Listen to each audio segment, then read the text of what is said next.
Hey everyone, Eric here.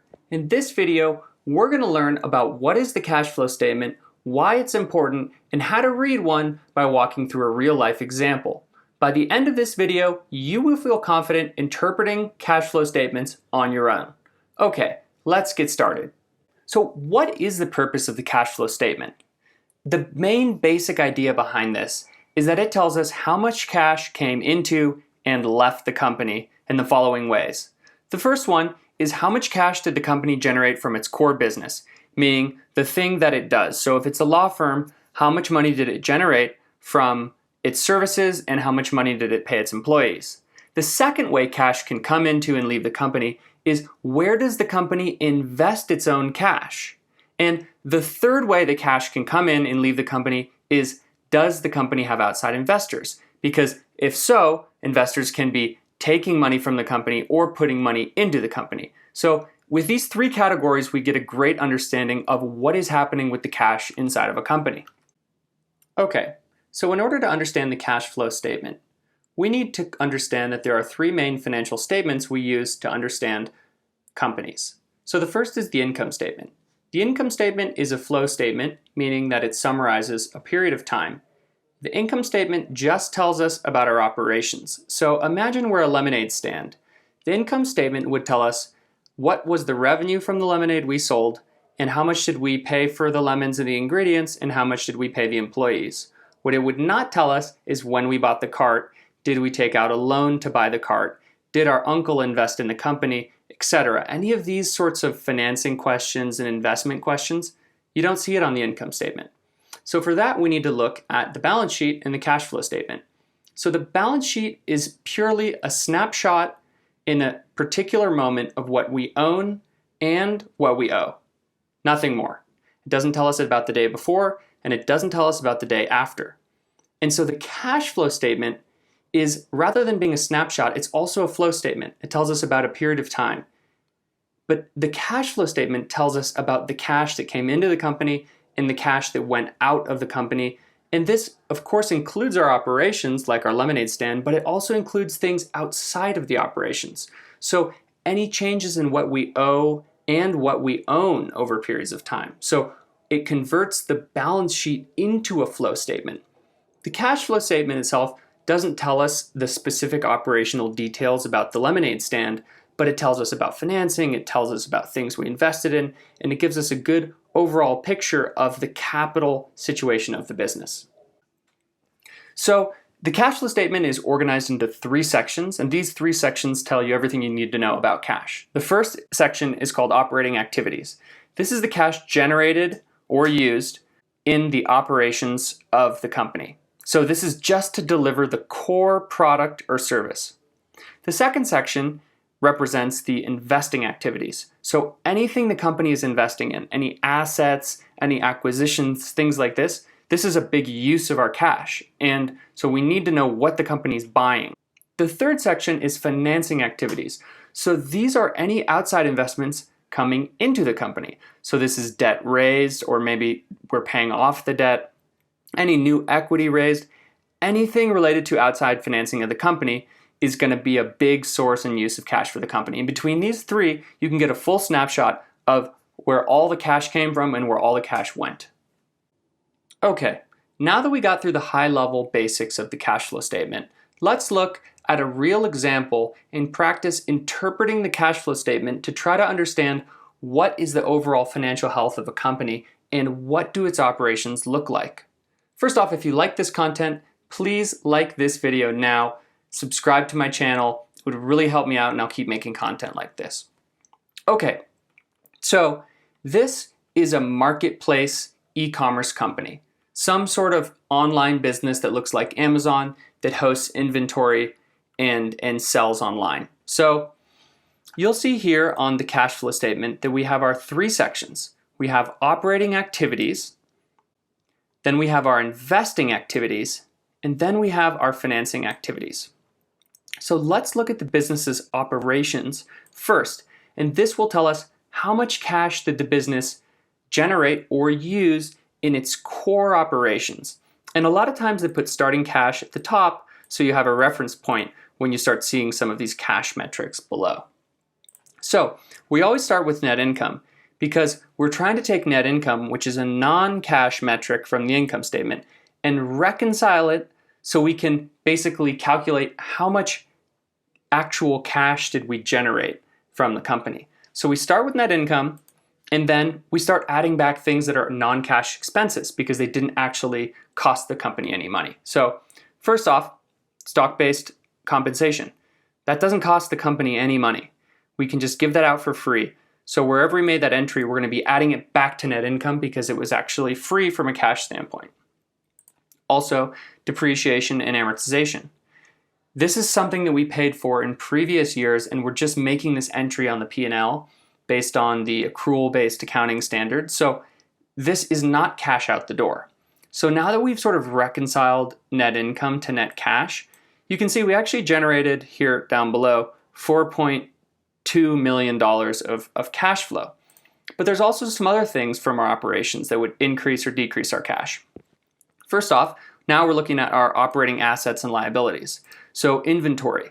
What does this negative number represent?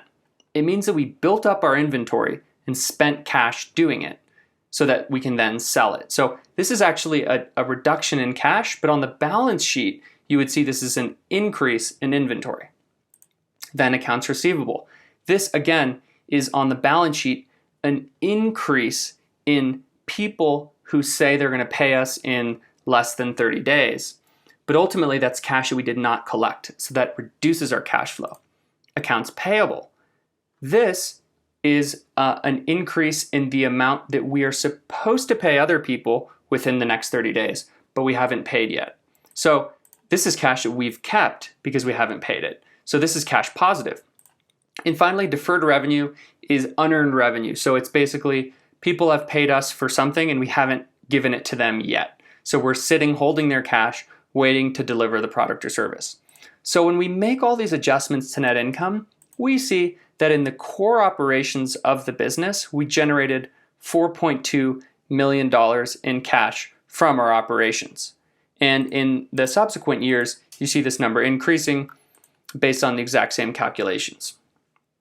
So if we generated $4.2 million from operations, where did we invest our cash? Because that's a pretty significant cash flow. I imagine that we're doing something with it. So here in our investing activities, you can see some of the main categories. You'll generally see investments in property and equipment, acquisitions of other companies, and purchases and sales of many times like marketable securities, so some public liquid thing that trades like stocks or, I don't know, cryptocurrency or whatever it would be. So in 2021, you see that we paid $1.25 million to buy new property and equipment. Maybe this is a new warehouse or something like that.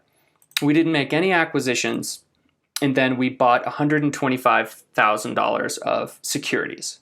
And so $1.4 million of cash was used in investing activities in the company.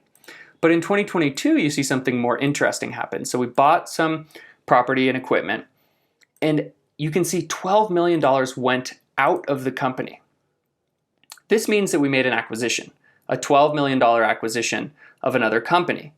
And then we purchased some more securities. So you can see we actually used $14 million, but we only generated $6 million in cash. So if we look at, okay, what was the final cash, or what was the starting cash of 2022 is only $8 million. So how did we do this? Well, let's look down below in the financing activities, because this tells us how is the business financed? What outside equity or outside debt is coming into the company so that we can finance everything that we're doing? So we see in 2021, you see debt, and typically you see proceeds, so that's like debt that we raised, and then payments, so that's debt that we're then paying off. So that's cash out, and proceeds is cash in. Equity raise is cash in, obviously. So you see that in 2021, we actually raised $2.5 million. So we sold some percent of our company for $2.5 million. That was a cash positive event. In between our cash from operations, the cash that we used in investing, and then the cash that we used or brought in from financing, our overall net cash flow is $5.3 million. And so 5.3 plus our starting cash actually got us up to $8.5 million. Now, if we go to 2022 when we made this acquisition, we spent $14 million. Where did it come from?